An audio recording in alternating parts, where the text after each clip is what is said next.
Welcome. You are listening to the Louie Minor Show. I'm your host, Commissioner Louie Minor. Today is August 19th, 2023. We have a lot to discuss in this week's show, so let's get started. So let's begin with the agenda for the August 21st agenda for the Bell County Commissioners Court. We have invocation, pledge of allegiance, consent agenda items. Consider the approval of the minutes for the August 14th meeting, personnel budget amendments, claims, accounts payable, payroll, restitution, jury. Consider authorizing the purchase of a Ford F-150 regular cab 4x4 through the Purchasing Cooperative Tips under contract number 230404 with Don Wrangler for the Road and Bridge Department at a cost of $43,871. E. Consider authorizing the purchase of a prisoner transport van through the Purchasing Cooperative Tips under contract number 210907 with Silsby Ford and for the Sheriff's Department at a cost of $83,326.72.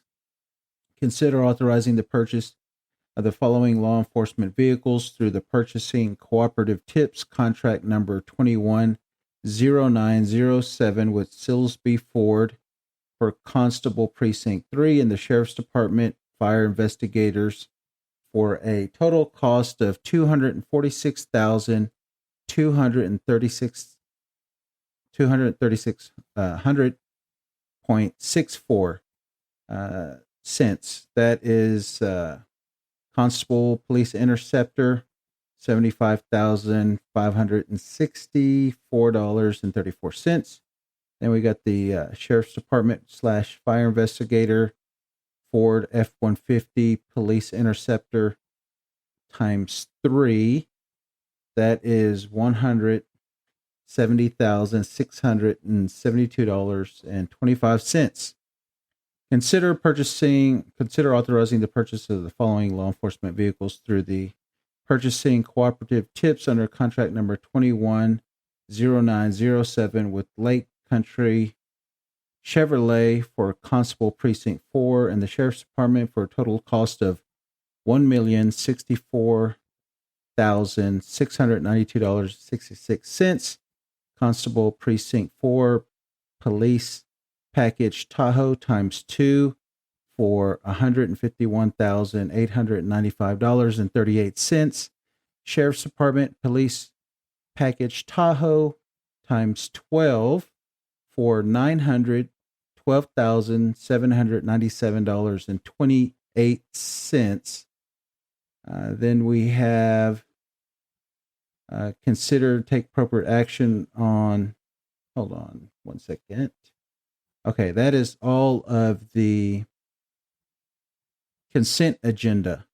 Now we have item 4, consider take appropriate action for the order restricting outdoor burning, the burn ban.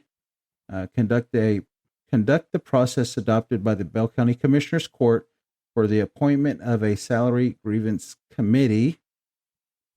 6, consider a resolution expressing support for the redesignation of highway routes relating to SH 36 and US 190, specifically designating a new segment of the roadway 1.2 miles east of Nob Hill Road as SH 36 / US 190 and redesignating the existing SH 36 US 190 as business SH State Highway 36 US 190. 7, consider the following items relating to the November 7th, 2023 constitutional amendment election. A, providing notice of special election on the proposed amendments of the state of the Texas Constitution. B, authorize the issuance of an order calling for the election on proposed amendments to the Texas Constitution. And C, authorize the county judge to execute an order appointing election judges for polling sites 1, 2, 3, 5, 9, 10, 11, 16, 28, 29, 31, and the ballot board. Item 8, consider the approval of a change order from Wright Building for the amount of $58,500 for the design, installation, permitting, and testing of a fire sprinkler and fire alarm system at the museum storage facility. Funding for this change shall be conducted from the owner's contingency. 9, reannounce the dates for public hearing and for the approval of the budget and tax rate. A, first tax rate public hearing, presentation, and proposed FY 2024 budget, August 23rd, 2023 at 6 p.m. B, budget public hearing, August 28th, 2023 at 9 a.m. C, second tax rate public hearing, August 28th, 2023 at 9 a.m. And D, adoption of 2024 budget and tax rate, August 28th, 2023 at 9 a.m. And that is everything for the agenda. Now for the workshop, we have a couple of items on the workshop. We have reports and staff updates. We have CIP project updates on the jail expansion, museum, Killeen Annex, and the CIP plan. We have item C, discuss fire marshal position. And then that is it. I don't see anything that we have on the agenda in the afternoon. Some meetings that they have, August 22nd, that the commissioners may or may not be in attendance. Central County Services Board of Trustees meeting, second floor, August 24th, Hill Country Transit Board meeting. The 24th, the retirement celebration for Dr. Niglazano. Another retirement for Jim Yiannopoulos. And then the 30th, we have the Texas Association of Counties legislative update down in Austin. Now, I think we do have, let's see, one more item that we have, at least online. It's the August 23rd, and that is the presentation of the proposed budget. And the first tax rate public hearing will be at 6 o'clock, August 23rd. So there are two things that I want to talk in detail about this week. And we'll start off with the budget. That is one of the number one things, or the number one thing that the Commissioner's Court does is set the budget for all elected positions and county spending, CIP projects, and the list goes on and on. So what I will do is on our meeting on Monday, the judge presented the budget to the public, and I want to play in its entirety everything the judge said, and then we could go from there. Item 11 is the presentation of the proposed FY 2024 budget. We have a motion on this item. Move to approve. Motion made by Commissioner Whitson, seconded by Commissioner Schumann.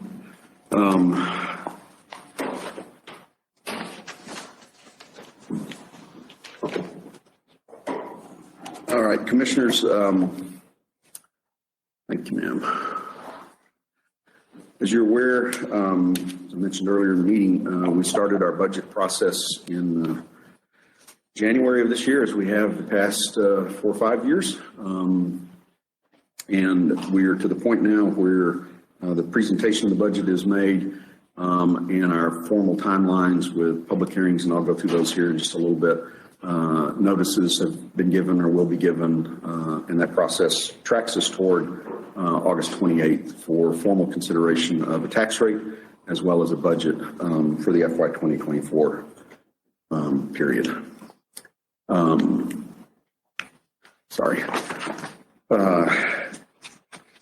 I've tried to use a similar format.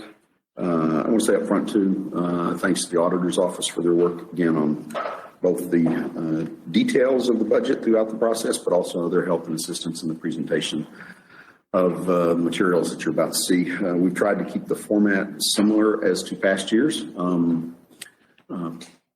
and hopefully you'll recognize that. It's only about 120 slides. Not true. We've shaved slides down, so hopefully we'll go through them fairly quickly, but still give the needed information that you and also members of the public would like to see. There's our mission statement. The government of Bell County, Texas exists to promote and sustain superior quality of life in Central Texas. In partnership with our communities and their citizens, we pledge to deliver cost-effective services in a personal, responsive, and innovative manner. I don't honestly know. I meant to look it up before I came in here when we adopted that mission statement, but I think it's been more than 5 years ago because I don't remember us having any discussions about it recently anyway. There's your Commissioner's Court. I think all of you know who you are, and County Auditor, Ms. Introp. Since the auditors helped put this presentation together, they put financial highlights first in the presentation, which I understand. One of the things we always like to highlight is the bond rating of the county. It is an indicator of financial health and strength of any entity. Our bond rating is currently a double A plus, which is very strong. It's the second highest ranking that you can get under the S&P rankings. The rankings have a variety of what I would consider, in my layman's terms anyway, objective factors, but there's also some subjective factors, I think, in the bond rating process. I also think that a double A plus is probably the highest rating that Bell County will ever receive, because one of the factors is size. So you might see some entities with significant size get a better or that highest rating, but I think for our size, budget, community, finances, that's probably the absolute best rating that we'll ever be able to achieve, which is a good thing. Nothing wrong with the double A plus. Factors that continue to keep our rating at that high level is our economic base. We have also a significant military presence. I can remember doing bond rating trips and visits with the bond raters decades ago. And the first line of questions was always, whether Fort Hood or now Fort Cavazos was going to be there next year. And it took a very long time for the cities in the county, as well as the county, I think, to convince the bond raters that Fort Cavazos is a legacy installation, and I think history has proven that and will continue to do so. So that is now what was once perceived, I think, as a weakness in our economic portfolio is now considered a strength because of its enduring legacy. Of course, we have diversified economy now. Commissioners have seen that come across our dais over the past few years, and the economic base of the county continues to be very strong. We have a strong financial performance with very high general fund reserves. We'll talk about those reserves here in just a moment also, and a very moderate debt burden with very limited future capital needs that are identified in our CIP plans. All three of those factors are things that the bond raters look at pretty closely. And again, we've been able to get good check marks on all of those. Our unassigned fund balance is has over 5 months reserve. 3 months is considered the minimum by the raters, and that continues to be very strong and will be very strong with the presentation of or the adoption of the FY24 budget. We have also gathered in the presentation, you'll see a comparison of our ad valorem property tax rate across the region. And you'll continue to see that we are among the lowest in terms of property tax rates of, I think there are 13 or 14 counties that are surveyed in a circumference around us. And we continue to be, I think we were the lowest with one exception, and I'll point that out when we get to that slide. The moderators usually have always made a comment too that our condition is strong due to conservative budgeting practices. So again, I want to thank this court, as well as our auditor's office, as well as all the department heads and elected officials who manage the budget every year. Conservative budgeting practices isn't just about policies that are adopted or the tax rate that's adopted, but it's also about the management of the operations of the county. And I want to thank all the department heads and elected officials for the continued conservative management of the resources that the budget allocates to them. The last statement there, we view the county's management as very strong, with strong financial policies and practices, and that's from the S&P ratings document. First of several charts that I'll just hit highlights on. I'm not going to hit all the numbers on every chart. Our Bell County population estimated right now is probably just under 390,000, at least by the Demographic Center out of Texas A&M. I've been looking at, we're also working to sit on a Region G water board that does water planning for the region. We're looking at population estimates also. Our estimates go out decades, but I'll just say for the next decade or for the next 6.5 years, the forecasted population for water planning purposes for Bell County is around 420,000 is the population number that we're targeting. So over the next 6.5 years, that's still a significant increase in our population. You see our growth rates continue to exceed the state and the national average in both categories. Our property values, this is taxable assessed values for the past decade. You see those continue to increase. 2023 and the columns there are in billions of dollars. So our taxable assessed values for 2023 are at $35.5 roughly $billion. It's about an 18% increase over the previous year. As in previous years, most of those increases are from reappraisals. And I know I don't have to remind the Commissioner's Court, but I'll remind the members of the public that the Commissioner's Court does not appraise property. We set tax rates, but we do not set the value of it. Pardon? And neither does the tax assessor is in the audience, and he wanted to make sure that I mentioned that neither does the tax assessor collector. It is the appraisal district that sets the values each year for the property. And there are those are two big components of what you pay in taxes is both the tax rate as well as the value of the property. So both those can impact what you pay. What this court is concerned with and has jurisdiction over is the tax rate.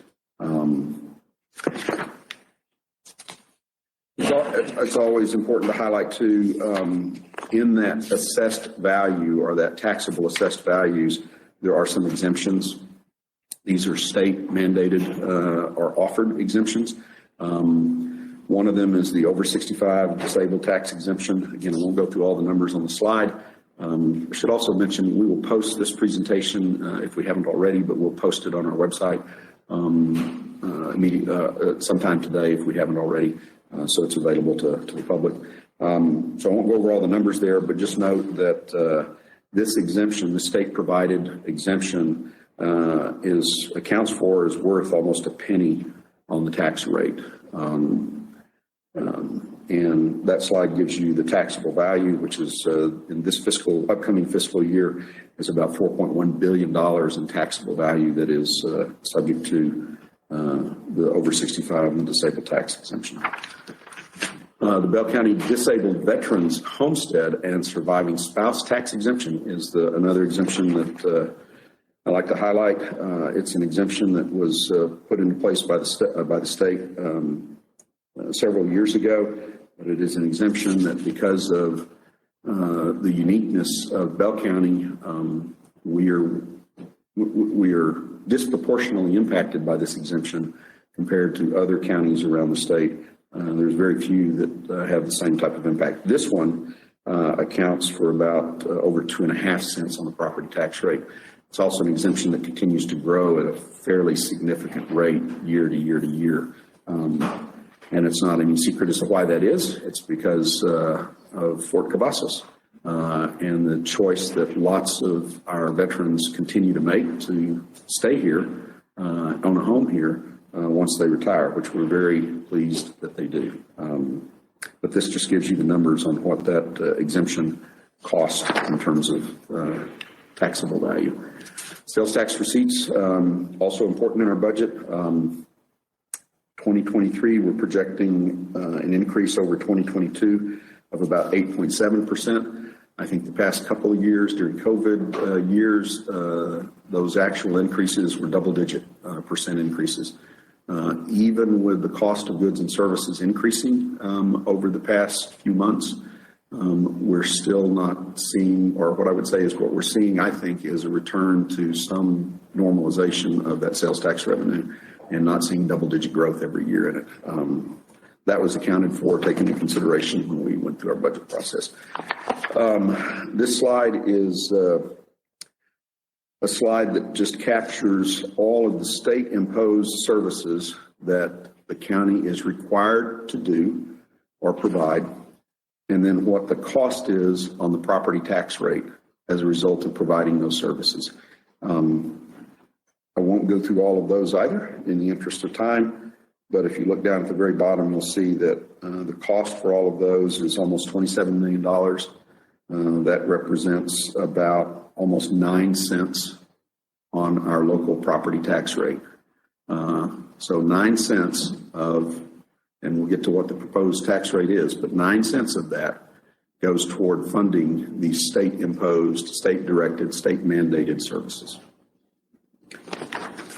All right, that's just some very general slides and background information. Here's the proposed or opening slide for the general fund budget, which is the budget that we're most interested in. It's the largest fund that we have.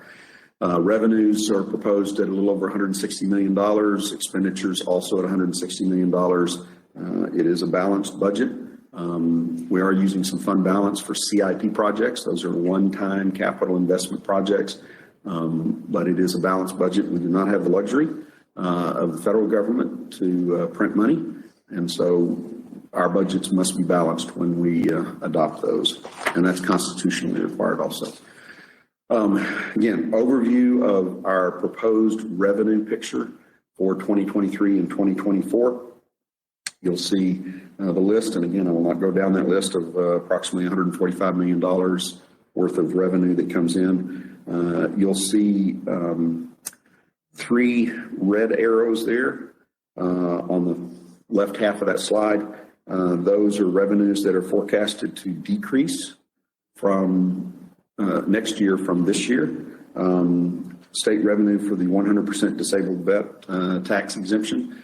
As the commissioners are aware, we do get a partial reimbursement from the state for the cost of that exemption that the state has allowed.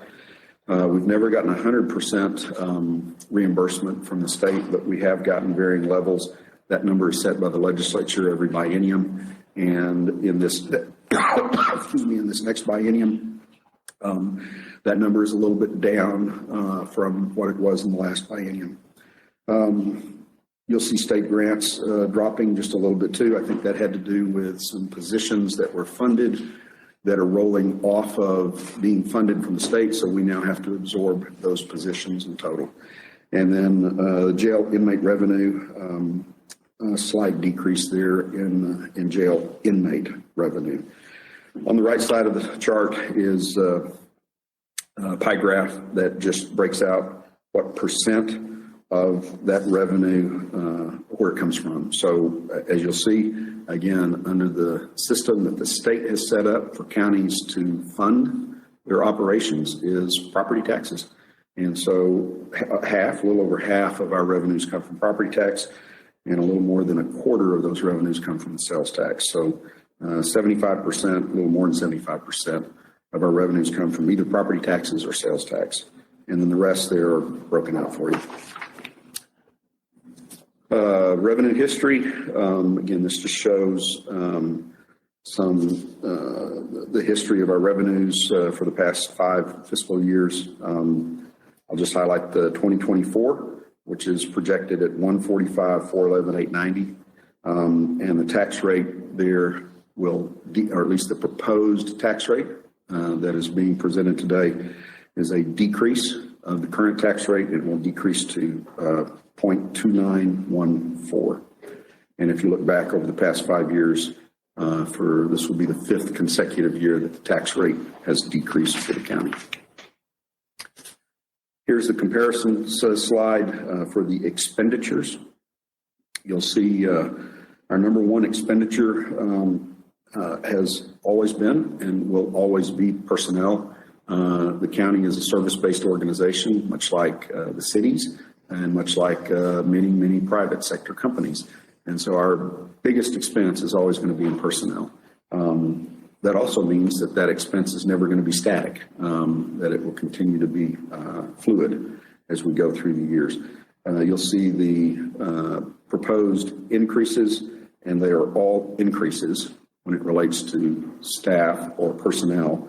For the officials, for the department heads, officials are elected officials, for the department heads, for employees, and benefits. All of those are increases that are proposed and accounted for in the FY 2024 budget. All total, about $22.8 million in that arena. General fund, honing in just a little bit on personnel, $88 million of the total expenditures. Again, it breaks out, the elected officials account for $2.8 million worth of that increase.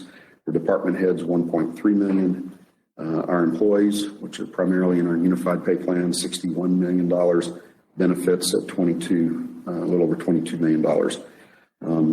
Pie chart on the left, again, it just identifies that more than half of our expenditures go toward our staff. Another pie chart, a graph showing, again, adopted and proposed. And you'll see that, again, on 2024, proposing $160 million, a little more than $160 million in proposed expenditures for the general fund. This is a breakdown of the personnel expenditures and the cost associated with approximately a little less than $10 million of personnel expenditures in the FY24 budget. Again, I won't go down the whole list there, but I'll highlight a couple of them. The Commissioner's Court authorized some mid-year adjustments in FY23. Most of those mid-year adjustments were for public safety positions, and they were significant and they were substantial. That forwards a cost of over $4 million, $4.4 million into the FY24 budget. Countywide pay increase at 2% is a cost of $1.3 million across all of the pay plans. Commissioner's Court also has directed that we provide some funding as a placeholder for any adjustments that we might want to make mid-year in FY24 as a result of a compensation study that we'll be engaging in FY24. There are also 19 new positions. The majority of those new positions are in public safety, 10 public safety, 5 judicial, which I would also argue relate to public safety. So I would say 15 of the 19 are certainly related to public safety, and that continues to be a priority for the Commissioner's Court, I think. Merit pay, I mentioned that in an earlier agenda item. We're proposing a new approach for merit pay this year and funding that at a level of a little over $700,000. I mentioned earlier also a 6% pay increase for elected and appointed officials is also proposed in the budget. There's some changes in the benefit rates that cost about $145,000, and then the reclassifications of positions, again, public safety and judicial make up about half of that list. All total about $9.5 million worth of personnel expenditures. Non-personnel expenditures in the FY 2024 budget, and again, I won't highlight all of these, but there's about $20 million worth of non-personnel expenditures in the FY 24 budget. The jail, contracting for inmate services at other facilities, $1.5 million. While we've made significant progress on the jail expansion and have opened up some new bed space out there, there's still going to be a need in the next budget for contracting with county or counties for inmates that we just don't have the room to house at our jail. That number is down from, I think we budgeted three and amended. Well, the amended budget was another $1 million. So my number was around $3 million is what we were looking at potentially for this year. So this hopefully will be at that budgeted amount this next year. Other operating costs that you see there, again, I won't go through all of that list, but there are other services that are also being proposed in the budget. Vehicles, I do want to highlight that. The total for 2024 is 23 vehicles at a cost of $1.6 million. Again, the vast majority of those vehicles go to public safety. But as the court is acutely aware and the departments are acutely aware, we have to, it's a new world out there in terms of ordering vehicles, and when we do it, how we do it, and when we get them. And so that's going to be an interesting dilemma I think we're going to face, or a new normal over the next year, maybe for several years going out. Our balance history in the general fund has continued to be very good. If you look back over, again, the past 5 years, we've always had around 5 months or even close to 6 months or half a year worth of fund balance. In this FY 2024 I mentioned in one of the early slides, the court is proposing a drawdown on that fund balance to do some CIP projects. But even with that drawdown, we would still maintain a very healthy unassigned fund balance. Operating funds, this just gives you the larger picture of the general fund, our indigent health fund, debt service funds, all of those totaled up, and then the Bell County tax rate that is being proposed at 29.14 cents per $100 valuation. Road and district tax being proposed at 0.0211 of $100 valuation for total tax rate, Bell County tax rate to combine the operating as well as the road and bridge at 0.3125. And that represents almost a $200 million budget. That's the pie chart with the proposed revenues and where those revenues would come from. Again, about 40% comes from property taxes, about 20% or a little less than that comes from sales tax, and then the rest are scattered across that chart. Expenditures pie chart, and again, I would submit that the majority, the 39% for public safety, including jail and juvenile detention, along with our judicial, legal, and district clerks who support that public safety process in large part, represents the majority of your county tax dollars going toward public safety, either directly or indirectly. All funds, $225,235,187, and in addition to that, there's $53 million in capital projects funded by the American Rescue Plan and debt funding. Here is the proposed tax rate slide. I've already mentioned the numbers there. The current rate, 31.60 for the county, and the road and bridge district tax is 2.33 for a combined total of 33.93. And under the proposed budget, we would drop the Bell County tax rate by almost 2.5 cents. Another slide that just highlights what the proposed rate is, which again, the total combined rate is 31.25, which again is a lower tax rate than the current rate. Here's the 10-year history of our tax rates. And again, 2024 budget as proposed would represent the lowest combined tax rate in at least a decade. The tax rate impact on average home values, on an average home value, if the proposed tax rate of 31.25 cents per $100 valuation is adopted by the court, And if the average taxable home value is $249,839 and appraised value has not changed from 2023, then the average county portion of your tax bill would decline on an annual basis by $66.95. This is the proposed tax rate comparisons. So you see at the top half of that slide what Bell County's tax rate is and what's proposed, and then what our four largest cities' tax rates are, and then what they are proposed to be.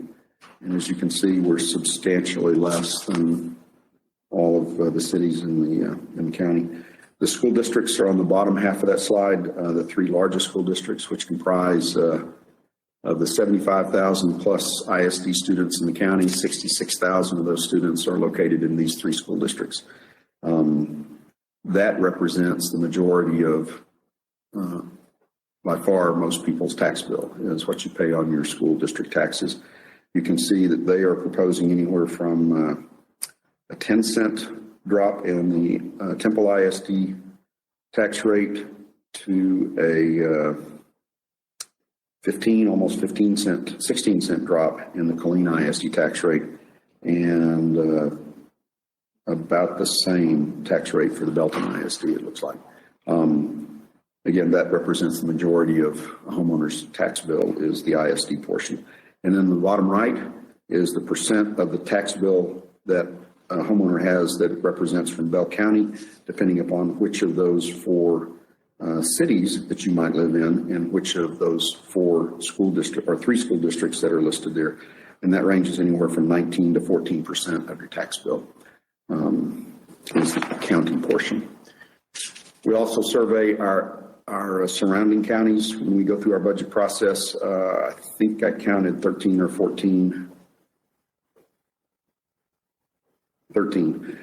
surrounding counties. By my look at that slide, we are lower than all, our proposed tax rate will be lower than all of the surrounding counties, with the exception of Travis County, who also has an electric co-op, which helps subsidize their general fund and the tax rate that they impose. But for all the remaining counties there, we will be lower than the rest of them. And then next to the last slide is FY 2024 projects. Again, I will not go through the whole list there. Just as in our operating budget, our CIP projects are dominated by public safety. $113 million in public safety CIP project with the expansion of the jail, the addition of a mental health wing, minimum security areas. Again, significant investment by the county in public safety. Our judicial system, a little more than $500,000. Facilities, multiple CIP projects associated with our facilities across the county, about $7 million there. And then, as always, we do a fairly significant investment in technology. Every budget has dollars associated with that. The ones that are highlighted on red on the right side of the slide there are projects that are funded by that $15 million transfer from the general fund balance. I mentioned that in I think one of the opening slides, that we had about $15 million that we're moving from unallocated or unassigned fund balance to projects. And those are the projects that you'll see associated with that $15 million. Well, I misspoke. There's one more slide after this, I promise. The FY 2024 budget will be posted on our website. The first page of our proposed budget is confusing, and I say that not just from my own perspective, but from the phone calls and the emails that I get every year when we post our budget. But that particular slide and the wording on that slide is mandated by the legislature. So that's why we post it. That's why it's written the way it is. The first page says, in part, this budget will raise more revenue from property taxes than last year's budget by an amount of $6.5 million, which is a 6.5% increase from last year's budget. The property tax revenue to be raised from the new property added to the roll this year is $3.8 million. That will be in that opening slide, the first page of the proposed budget. What I typically have to explain to folks is the difference between the 6.5 million and the 3.8 million, which is 2.7 million, is the new revenue that is raised from the proposed tax rate that has had an increase in value set by the appraisal district. That's the difference, and that's where that revenue comes from. The proposed tax rates for FY 2024 are a little more than 2.5 cents lower than the current tax rates. Here are the 3 public hearings that we will conduct. Wednesday, August 23rd at 6 p.m. In this room is the first tax rate public hearing. Monday, August 28th, at 9 a.m. At our regular meeting, we'll conduct our budget public hearing. And then also at that meeting, we will adopt or conduct the tax rate public hearing. And then I'm anticipating also at that meeting, we will adopt the tax rate and adopt a budget. And that is my last slide. Commissioners, that's the presentation of the budget. Any questions, comments? I want to say I started off by saying thanks to our auditors. I want to say thanks again to them. Countless hours put in, especially from Tina and Christine. And so I want to say thanks again for them, all their work on this budget. Thank you. Any comments, questions? I do have one public participation form that would like to speak on this item, so I'll recognize them here in just a moment. But commissioners, any comments, questions from you? So there you heard the judge's presentation on the budget. And, you know, the main takeaways I think that people need to understand is that the proposed property tax rate is going down from what it was this budget year. But, you know, there's a verbiage in there that says this budget will raise more revenue from property taxes than last year's budget by the amount of $6,564,696, which is a 6.59% increase from last year's budget. The property tax revenue to be raised from new properties added to the rolls this year is $3,822,708. And this is from the slides that the judge was reading from. The difference between $6,564,696 and $3,822,708 is $2,741,988, which is new revenue that is raised from the proposed property tax. So, yeah, the county is going to be getting more money, but with a lower tax rate than it did the previous year. And there's some things that I did not agree with. And just to explain the process with you, the listener, of how we did our budget is, we set up schedules with elected officials, department heads to come in and present their budget and their request.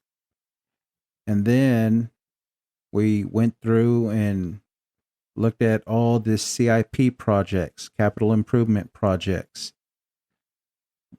And the judge wanted to set aside, I believe it was $15 million of the budget for CIP projects that we should be, always addressing.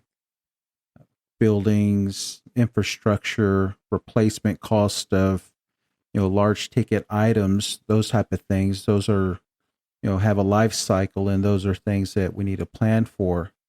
And then, equipment vehicles, and then annual contract renewals.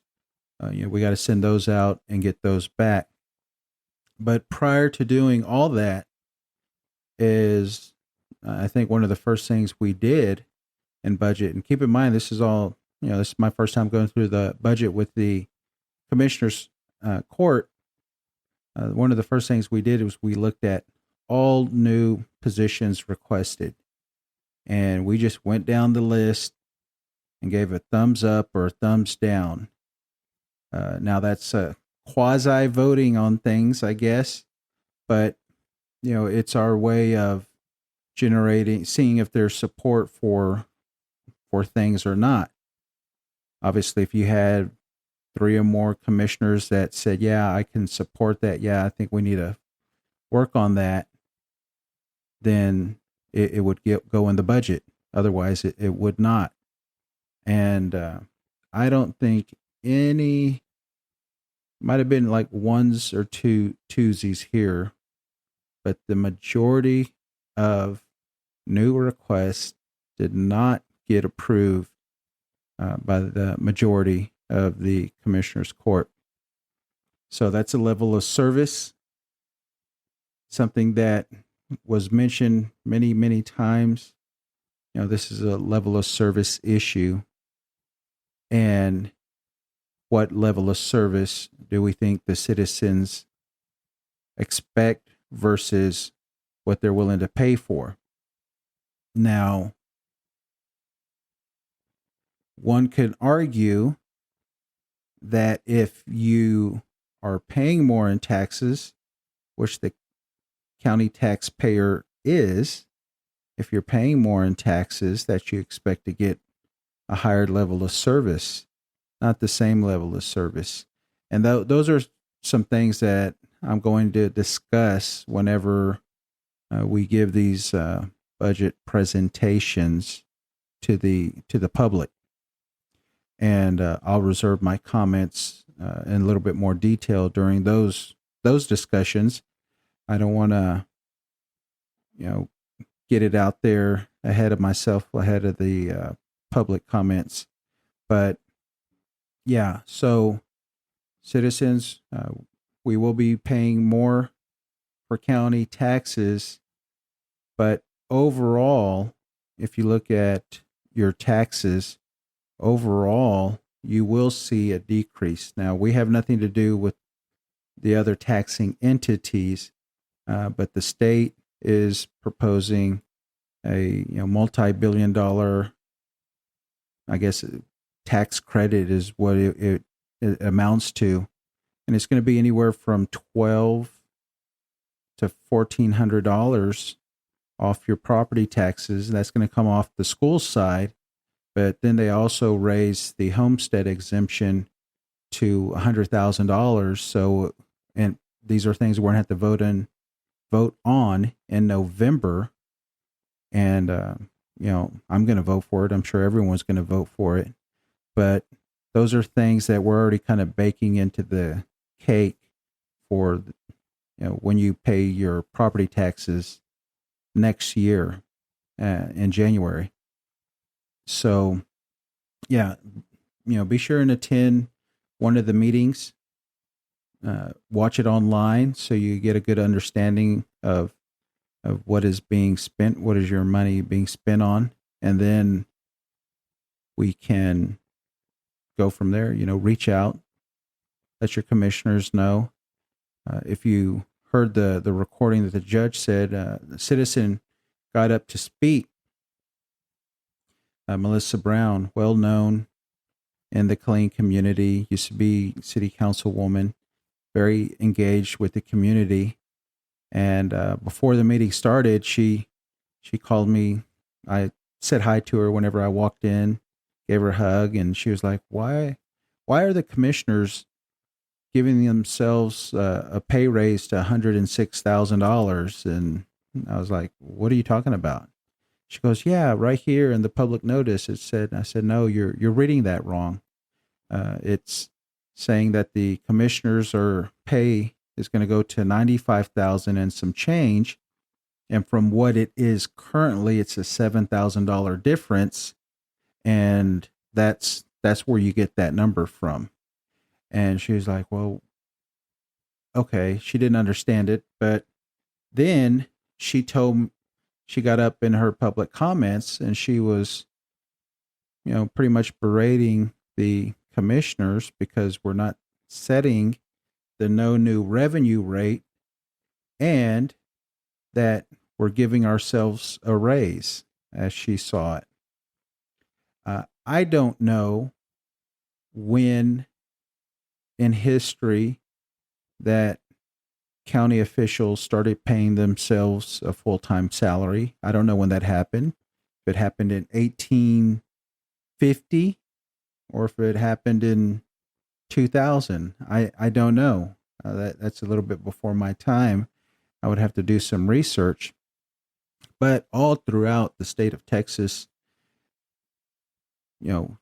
salaries paid to county officials, that's just part of our government that we pay our officials. And we do a lot of work. We represent a lot of people. And she comes from that municipal background of the city of where, they equally do a lot of work and they do it for a couple $100 a month. And I think there was an opportunity for Colleen to change that, but a lot of citizens did not want that change. But not, regardless of the fact, commissioners, no elected official, at least in county government, can change their salary or do anything with their salary. That is the job of the commissioner's court. Commissioner's court sets the budget and the pay. And for elected officials, we can only do it once a year. So if you look at what the county did, if you looked at the state average, and a lot of county officials are under that state average, and they did a salary study in 2019, it would take multiple years. They wanted to do it in multiple years to get Bell County to the state average for elected officials. So I think they said it would take 3 to 5 years budget increases. So last year, I believe there was a 6 to 8% increase. This year, they voted to do 6 to 8% increase, 6% plus 2% COLA increase across the board for all elected officials. So that's where that number comes from, and I'm sure there'll be more to say on that with the public, and that's okay. That's what we're here for. We're here to listen. The next thing I want to talk about to kind of wrap things up was this week, the 15th of August, I attended the Bell County Elections Commission meeting. Now, that doesn't have any of the commissioners on it, but the chair of that committee is the county judge. Then we have Shay Ludicky, the tax assessor collector, both the Republican Party chair for the county and the Democratic chair for the county, and then the county clerk, Shelley Costin, that are all sitting members of that committee. So the judge said that he likes to get together, especially since we're about to have an election. We added a polling site. A presentation was given by Dr. Roberts, the election administrator. And, I went to the meeting just to see what was going on. I did not see an agenda, but I knew there was a meeting, so that's why I attended. And I'm glad that I did. And then I was very disturbed of what happened at the meeting. So after the election administrator gave his presentation, then they called a gentleman up and gave a presentation. I didn't know anything about this guy and what his qualifications were, but he went and got up there and talked about Bell County elections. This guy, and I'll give you his name here in a minute, but this guy does not live in Bell County. This guy does not live in the state of Texas. He's from Colorado, and his name is Mark Cook. And if you go and just do a Google search of Mark Cook elections or Mark Cook conspiracy, you'll get a lot of news articles. And this guy says he's a self-proclaimed, well, he's self-proclaimed, but in all these articles, they have him listed, or they describe him as a cybersecurity network consultant, election expert, security expert. There's some type of expert in his description. Now, I didn't see any expertise in what he did at our meeting, so yeah, let me just go into. He had this slide deck that he put up, and he said he's going to give an abbreviated briefing because the judge only allowed him 20 minutes to speak. He said he had 165 slides to go through, but out of time, he will just speed real quick and get to Bell County, which he also said that he just got the information from the night prior. The meeting was at 9:30 in the morning. I don't know what time he received the meeting or received the data, but obviously he had enough time to go through and thoroughly examine all of the Bell County election data from 2022 and 2020, because those were both the elections that he had mentioned. So he said there was a lot of irregularities, anomalies, suspicious activities, all hearsay, all he had pie charts and graphs and things that he said just looked suspicious. As a computer expert, it just looked suspicious. There were members of the public there. I guess some of the members of the public that requested that he come to Bell County and give a briefing. And, I've been involved in elections with the county party here in Bell County for, well over 10 years, over a decade. I've registered voters.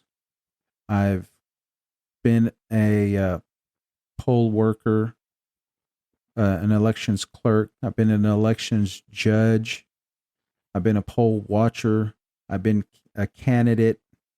And all through those processes, there are a lot of manual processes through that system.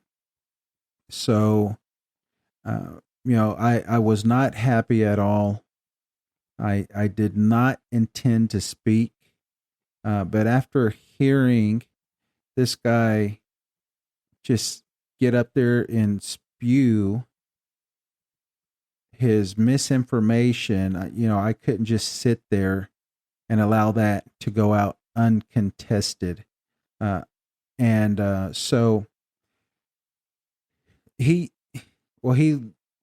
I was very skeptical whenever he first got up, whenever he started speaking, but I was trying to have an open mind to hear what he had to say. But a lot of the information that he had was not specific to Texas or to Bell County. and he was using this to scare people. A lot of the information that he got, um, I mean, he lost me when he said he got some anonymous information from an Iranian whistleblower, and I was like, okay, this guy's crazy. He's either dumb or he's a spy. So I don't know which one it is that has this information from Iranian whistleblowers, and he thinks it's good, and that they're going after military ballots and voting for our soldiers that are away. But so yeah, he got up there and he spoke, gave his misinformation for like 20 minutes. I seen people in the audience shaking their heads up and down, agreeing wholeheartedly that, this has to be happening in Bell County. And this was his ask at the final. This was his ask. He wanted to audit free of charge, like the first 10,000 votes for Bell County for the elections in 2020 and 2022. And I was totally against that. That's what really got me up to speak out against this guy. If you research and, like I said, do a Google search, at the meeting, he said he was associated with Sidney Powell, a indicted conspiracy theorist with President Trump and trying to overturn the elections, and with the fake elector scheme in Georgia. So I wouldn't be running around waving that flag. And then, even worse, I saw that he had a lot of. He was part of the My Pillow guy, Mike Lindell. He runs around with all that group. So he's in my opinion, he's way out there. He's not an expert. Whenever I got up there, this is pretty much what I said. I told him that I'm mad. I'm not happy. I'm upset that whoever was in control of the agenda, later to find out it was the county judge, but whoever was in charge of the agenda, shame on them for giving this guy a platform to get up here and spew his misinformation and discredit our hardworking volunteers and employees in the elections department that conduct our elections in Bell County.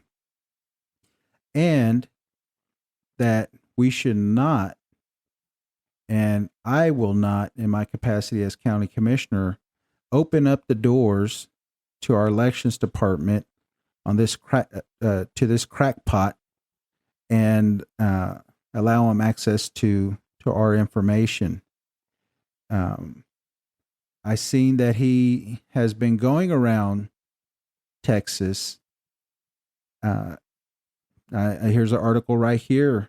Said he was in Bryan College Station, Uvalde, Texas, Uvalde County. So this guy's making his rounds. He came to Bell County now. He's making his rounds and still pushing these conspiracy theories. And the interesting thing, the scary thing to me, is that they're doing all this, and by they, I mean the Republicans, they're doing all this, and they won. They won the state of Texas. They won the governor. Trump won Texas, both in 2020 and 2022. They have all statewide offices. They have a majority in the House. They have a majority in the Senate. They won. They have a majority of offices here in Bell County. They won. And they are still going down this rabbit hole of conspiracy theories with elections. putting mistrust in our election system. So just wait and hear what they start saying when they start losing, because demographics and population is going to make that happen here in Bell County. You see that. We see where the trend is going. And if they're doing this crazy nonsense now and that they're winning, just wait and see what happens when they start losing, what they're going to say. I trust the Republican Party members that are involved with the elections. I trust the Democratic Party officials that are involved with the elections. Usually you have a judge and an alternate judge, one Republican, one Democrat, that works the polling location. In the ballot board where they count the ballots, where you have a video of things going, you're able to see them count the ballots now. You have a Republican and a Democrat in there. And I know those people. I know their faces. I trust them in what they're doing. And we'll abide by the results here locally. But yeah, no, that was a bad thing to do. Inviting that guy to that type of forum, and spew his misinformation. It was really bad for the county. I wish they wouldn't have done it. But I'm not on that board. Yeah, shame on them for doing that. Hopefully they don't give in and allow that guy to audit, and I'm using air quotations, audit our election system, our ballots, and our computers. But we will see what happens with that. But yeah, no, I trust our elections. I trust our workers, our volunteers, that allow us to do that here locally. And he did invite me. That by he, I meant Mr. Cook invited me. I guess later on that evening, he was supposed to give a big briefing to the Tea Party on elections. I wasn't able to attend. I had to go to a town hall meeting for one of the our congressmen here in Killeen, and so I wasn't able to make it. Yeah, yeah, it was just it's horrible that election denialism has come to Bell County, and like I said, I've never seen, even in since Trump lost in 2020, they've been talking about it nonstop since before the election happened. I really never seen it brought out in public like this, and this was the first time that I seen it out in public. This craziness. So it took about 2 years, I guess 3 years, to seep through and start showing its ugly head. And I hope that all elected officials in the county push back on this idea that we have irregularities and anomalies in our local election. But anyways, thank you for listening. Stay involved, get involved. There are a lot of things to do. Your county, your cities, your neighborhood needs you to be involved to make this place a great place, a better place, the best place for us to raise our families. So with that, I will talk to you later.